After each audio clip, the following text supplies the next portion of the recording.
सरसब्ज़ व शादाब वादियाँ, पुरस्कून झीलें, दिलफरेब आबशारें, बुलंद बाला पहाड़, घने जंगलात और बहते दरिया आज मुसाफरान शौक को कश्मीर की वादियों से उठाकर खूबसूरत और खुश अखलाक लोगों की सरजमीन वादी स्वात में खींच लाए हैं।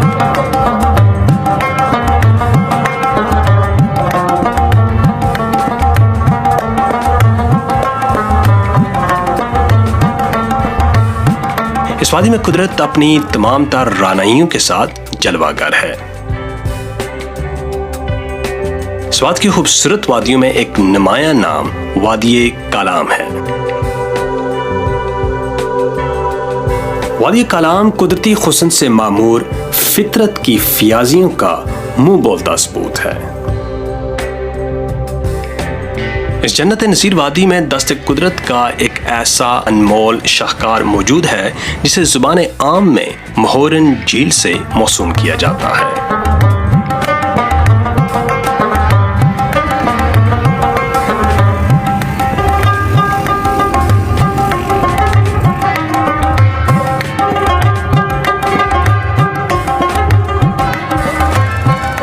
पहाड़ों के अंदर दूर कहीं सदियों से छुपी हुई ये झील फितरत के अनमोल मोतियों में से एक है।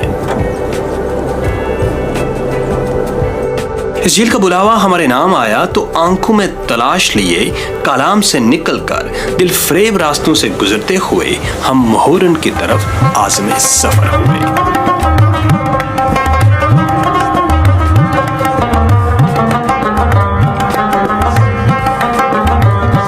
मोहरन कालाम से 40 किलोमीटर की मुसाफत पर शुमाल में वाक़ई है।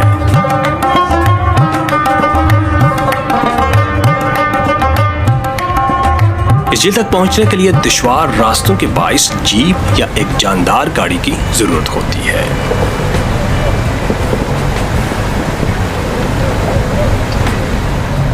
इस कच्ची और शिकस्ता सड़क पर चलते हुए आपको शदीद जिस्मानी मुशक्कत से गुजरना पड़ता है, लेकिन चेहरों पर लगती हुई ताज़ा हवा, पथरीला सा सब्ज मैदान, नीचे बहता हुआ दरिया और नीले आसमान पर उठते बादल आपको सफर की थकन महसूस नहीं होने देते।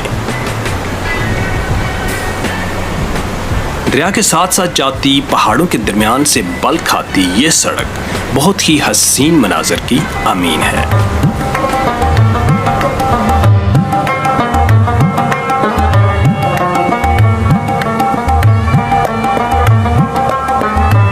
हमारी आंखें इस तिलिस्म नगरी में मजीद कुछ ढूंढ रही थीं कि अचानक हमें एक मजमे के शोर की आवाज सुनाई दी।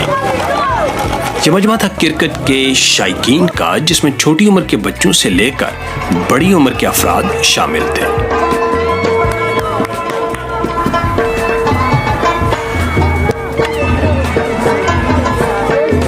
हम भी बेख्तियार इस अनजान इलाके के अजनबी मजमे में शामिल हो गए, लेकिन बेगानगी का एहसास उस वक्त अपनायत में बदल गया जब इस पुश्तून मजमे का एक फर्द हमें अपने घर ले जाने पर बाज़िद हो गया। हमारे हजार इनकार के बावजूद न सिर्फ वो हमें अपने घर लेकर गया बल्कि हमारी तवाज़ो भी की। जिस तरह ये इलाका खूबसूरत है, इसी तरह यहाँ के लोग मुहब्बतें बिखेरने वाले, प्यार करने वाले और मेहमान नवाज हैं। ये लोग मेहमान नवाजी को अपने फ़राइज़ में सरे फहरिस्त समझते हैं।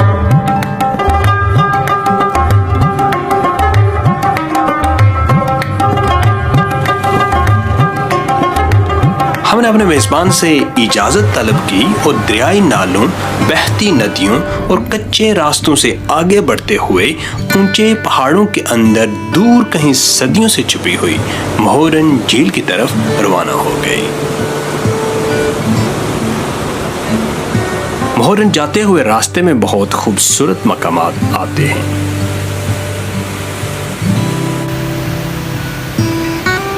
आबशार नामी मकाम इतना खूबसूरत है कि मोहरन जाने वाली गाड़ियां कुछ देर के लिए इस मकाम पर बेइख्तियार रुक जाती हैं।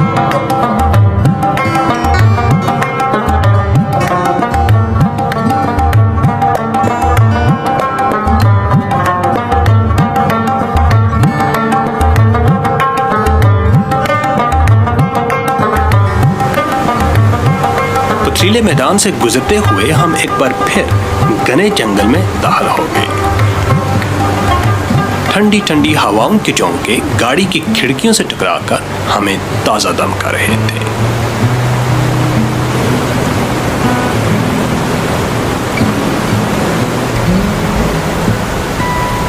दरिया से महज 1 मीटर ऊंचे रास्ते पर हमारी गाड़ी फराटे भरती गुजर रही थी और ये जीप ट्रैक हमें फितरत के नए रंगों से मुतारफ करवा रहा था।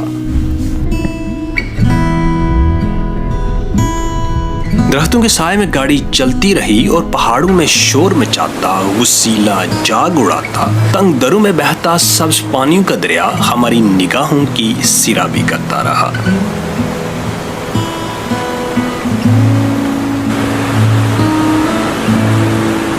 हम नज़ारों के गहरे समंदर में बहते जा रहे थे और दिलफरेब मनाज़र को देखकर हमारे सर बेसाख्ता खिड़कियों से बाहर निकलने लगते।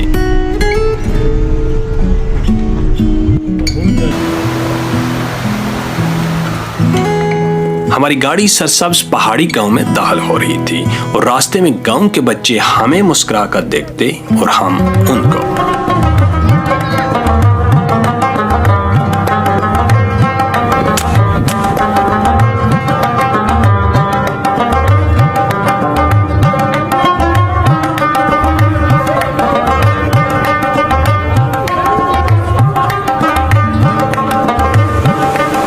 मोहरन झील की तरफ आगे बढ़ते हुए हमें एक और मचलते हुए दरियाई नाले का शोर सुनाई दिया, जैसे कोई दीवाना पत्थरों पर सर मारता हुआ जा रहा हो। जंगल के बीचों बीच गुजरता हुआ ये दरियाई नाला एक रोमानवी मंजर पेश कर रहा था।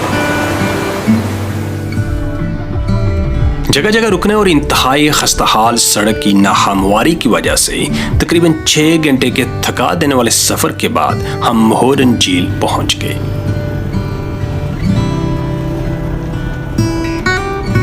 अंधेरा छा चुका था और हवा में सर्दी भरी हुई थी। आसमान के स्याह आंचल पर लाखों सितारे बिखरे पड़े थे और पुरइसरार खामोशी वादी में गूंज रही थी।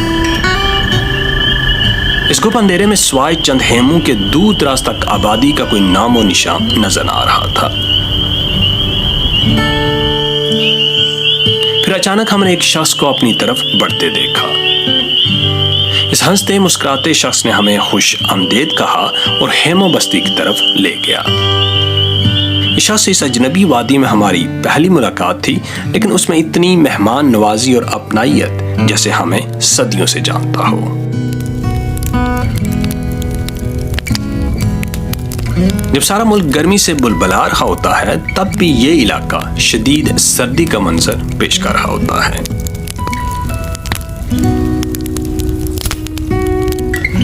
सर्दी से बचने के लिए हम कैंप फायर के इर्द गिर्द जमा हुए और सरबस्ता लम्हात में तारों भरे आसमान में टूटते सितारों को देखते रहे और न जाने कब नींद की पुरसकून वादी में उतर गए। अगली सुबह की पहली किरणों के साथ हमारी आंख खुल गई और हेमे से लड़खड़ाते हुए हम बाहर निकल गए।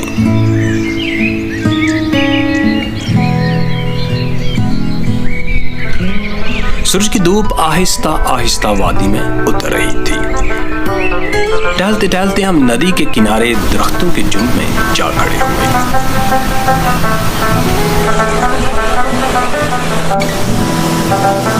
चारों तरफ बुलंद पहाड़, दरमियान में फैली हुई वादी, सरसब्ज मैदान और उसके साथ बहती हुई नदी एक निहायत ही खूबसूरत मंजर पेश कर रही थी।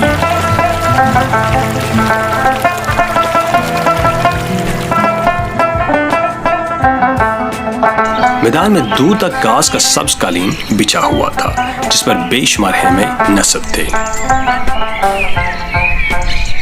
कुछ देर ही बाद वादी में जिंदगी सांसें लेना शुरू हो गई।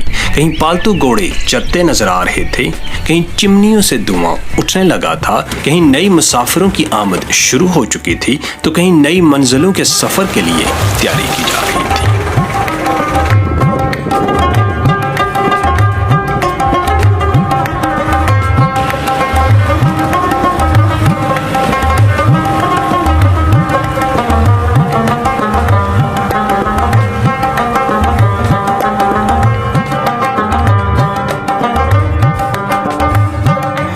बाद हमारे कदम खुद ब खुद झील की तरफ उठने लगे। हर तरफ हरियाली, आसमान से सरगोशियां करते हुए पहाड़, सब्ज नीले पानी। न जाने कितने सालों से ये झील हमारा मन बहलाने की मुंतज़िर थी।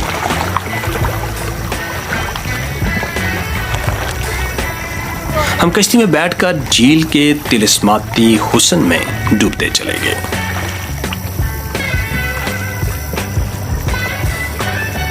होशरुबा फितरी नज़ारों में डूबी इस झील को देखकर यूं लग रहा था कि जैसे ये झील किसी हुस्न प्रस्त की मुंतजिर हो कि वो इस वीराने में आए और इसका हुस्न देखकर इस पर आशिक हो जाए।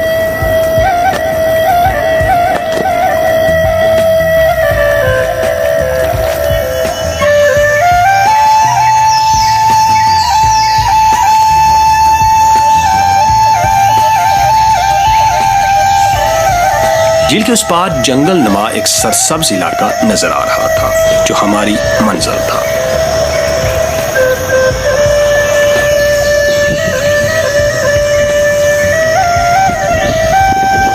इस झील किनारे बैठकर इंसान अपनी परेशानियों और थकान भूलकर कुदरत के दिलकश नजारों में महव हो जाता है।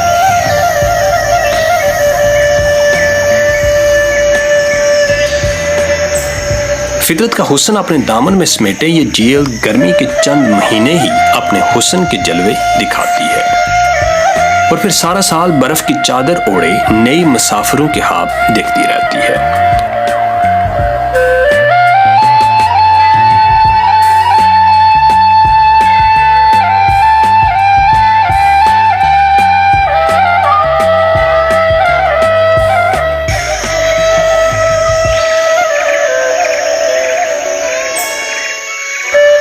झील किनारे बैठे मेरे अंदर अजीब सी कैफियत पैदा होने लगी। यूं महसूस हो रहा था कि बुलंद बाला इमारतों के दामन में दौड़ती हुई जिंदगी से छुटकारा पाकर अपनी बाकी की सांसें इस तिलिस्म नगरी के नाम कर दी जाएं।